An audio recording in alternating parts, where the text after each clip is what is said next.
को ठगा गया है, उन लोगों की आपस की एकता बहुत आवश्यक है। अगर वो लोग आपस में टूटेंगे तो निश्चित रूप से ये लड़ाई कमजोर पड़ेगी। ये समझ लेना। हम एक राजनीतिक दल से हैं और निश्चित रूप में हम एक राजनीतिक दल से हैं तो हम उन लोगों के साथ इसलिए खड़े हैं कि समाज में जब ये परिलक्षित होता है कि एक वर्ग किसी बात से प्रभावित हो रहा है, नुकसान उस वर्ग को हो रहा है और सरकार उस पर ध्यान नहीं दे रही है, तो विपक्ष का ये राजनीतिक धर्म है कि हम यहाँ पर खड़े हों और हमारी बात को सरकार के दरवाजे पर हम कहें और ये बात सरकार के कानों तक जाए। हमारा ये प्रयास है। लेकिन अतीत से लेकर अब तक जितने आंदोलन हुए वो इस बात के प्रमाण हैं कि अगर उनमें से किसी आंदोलन में आंदोलनकर्ताओं में आपस में फूट पड़ गई तो वो आंदोलन अंजाम तक नहीं पहुंचते, क्योंकि आपके आपस की फूट को पता नहीं कितने लोग इंतजार से देख रहे होंगे कि इनमें आपस में फूट पड़े। पर उपस्थित हमारे सभी सम्मानित भाई बहन, आपका बहुत बहुत धन्यवाद और माननीय बड़े भाई गणेश गोदियाल जी को भी सादर प्रणाम। साथियों, क्या कहें अपने उत्तराखंड की स्थिति के बारे में।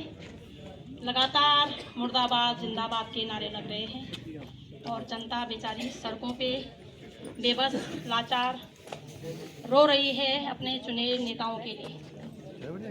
और हम यहाँ पे अपने गढ़वाल कमिश्नरी में आ रखे हैं और कमिश्नर साहब लापता हो रखे हैं। साथियों, यह समाज की गैर चेतना भी है, सरकारों की लापरवाही तो है ही है, लेकिन यह समाज की गैर चेतना भी है।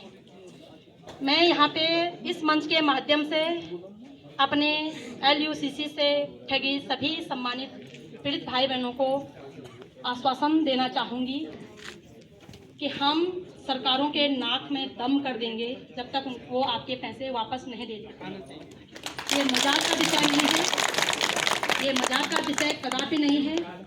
कल 1-2 दिन 13 तारीख को हमारे गढ़वाल सांसद माननीय बलूनी भाई साहब एंड हमारे श्रीनगर के विधायक, कैबिनेट मंत्री, सहायकारिता मंत्री, शिक्षा मंत्री, स्वास्थ्य मंत्री सब चौपट हो रखा है, वो आ रखे थे। हम 4 घंटे तक वहाँ पे बाहर बैठे हुए थे और हमारा प्रशासन हमारे सहयोगियों के माध्यम से मेरे को बोल रहे थे, बोला कि इस बहन को घर भेजो।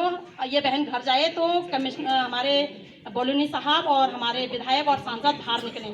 कितना क्यों डर लग रहा है मुझसे। मेरे पास पद नहीं, कद नहीं, रुपया नहीं, पैसा नहीं, गन नहीं, बंदूक नहीं, गोली नहीं, बारूद नहीं। तो मैं यह समझ चुकी हूँ कि यह ईमान की ताकत है, यह सत्य की ताकत है, यह उच्च पहाड़ी चरित्र की ताकत है कि हमारा चरित्र पहाड़ के समान है। किसी घोटालेबाजों के सामने, किसी दगेबाजों के सामने झुकता नहीं है और हम झुकने भी नहीं देंगे। मैं 20 तारीख से 20 मार्च से अनिश्चितकालीन धरना प्रदर्शन करने जा रही हूँ। अब जो भी आएगा हमारे श्रीनगर